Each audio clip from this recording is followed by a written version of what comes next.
व्हावी यासाठी इलेक्ट्रिक वाहनांचा पर्याय निवडेल. आता उपमुख्यमंत्री एकनाथ शिंदे यांनी सुद्धा इलेक्ट्रिक वाहनाने मुंबई दिशेने ते गेले. बरोबर आहे. माननीय मुख्यमंत्री, माननीय उपमुख्यमंत्री आणि त्याचबरोबर राज्यातील मंत्र्यांनी सुद्धा आपल्या वाहनांचा ताफा कमी करावा. ज्या 7-7, 8-8 गाड्या आमच्या वाहनांमध्ये होते, मी स्वतः सुद्धा 3 गाड्या माझ्या ताफ्यातल्या कमी केलेल्या आहेत. त्यामुळे आमच्या ताफ्यातल्या गाड्या जेवढ्या आवश्यक आहेत तेवढ्याच गाड्या ठेवणं आणि पर्यावरणपूरक गाड्याचा वापर करणं. मला तर तुम्हाला कल्पना आहे की त्यावेळेस बऱ्याच प्रमाणामध्ये ट्रोल करण्यात आलं होतं, पण देशातली पहिली टेस्ला गाडी मी घेतली होती पर्यावरणपूरक आणि त्याचा वापरही आमच्या कुटुंबामध्ये चालू आहे. माझा नातू त्याचा वापर तर शाळेमध्ये जायला जास्तीत जास्त मोठ्या प्रमाणात करतोय.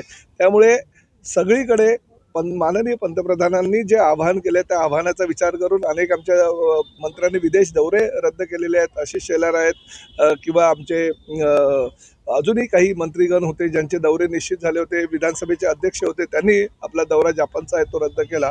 त्यामुळे पंतप्रधानांच्या आवाहनाला राज्यातील सर्वसामान्य आमच्या लोकांनी आणि त्याचबरोबर मंत्र्यांनी सुद्धा तो संदेश विचारात घेऊन कार्यभार चालू केला. परिवहन मंत्री म्हणून तुम्ही आवाहन कराल इलेक्ट्रिक? मी परिवहन मंत्री म्हणून तर जेवढी पर्यावरणपूरक गाडी चालू केलेली आहे ती पहिल्याच दिवशी मी स्वतः गाडी घेऊन त्याचं आवाहन केलं होतं.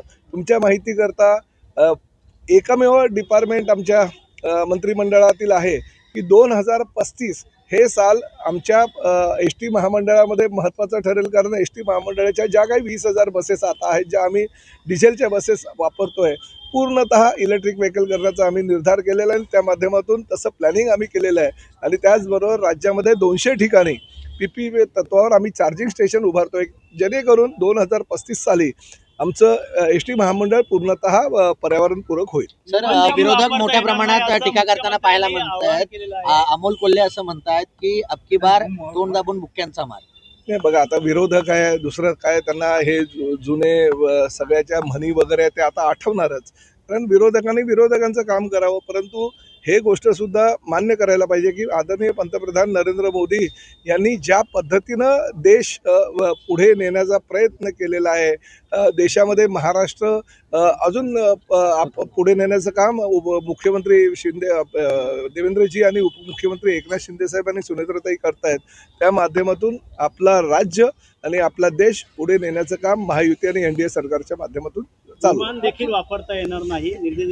बरोबर आहे. घोड्यावरनं जितेंद्र आव्हाड आंदोलन केलं होतं, जनजागृती केली होती महापालिकेत येऊन. त्यांनी देखील सांगितलं की इलेक्ट्रिक गाड्या वापरा आणि एसटीने प्रवास करा असं. जितेंद्र आव्हाडांचं वजन त्या घोड्याला पेलवलं हे माझ्या दृष्टीनं फार महत्त्वाचं आहे. कारण मी जेव्हा घोड्यावरून त्यांची सवारी जाताना बघत होतो, मला त्या घोड्याची दया येत होती की यांचं वजन त्यांना पेलवेल की नाही. परंतु नशिबानं ते 2 मिनटं फक्त घोड्यावरून त्यांनी प्रवास केला आणि नंतर उतरलेत. मला असं वाटतं की त्यांनी फक्त कालचा दिवस घोड्यावरून प्रवास न करता रोजच्या जीवनांमध्ये त्यांनी मुंबईला जाताना येताना जर घोड्यावरून त्यांनी प्रवास केला तर निश्चितपणे पर्यावरणाची पण हानी होणार नाही आणि अतिशय चांगल्या प्रकारे पर्यावरणपूरक विरोधी पक्षाचा सदस्य काम करतोय. अशी जो मेसेज त्यांना कालच्या माध्यमातून द्यायचा होता ते देऊ शकतो.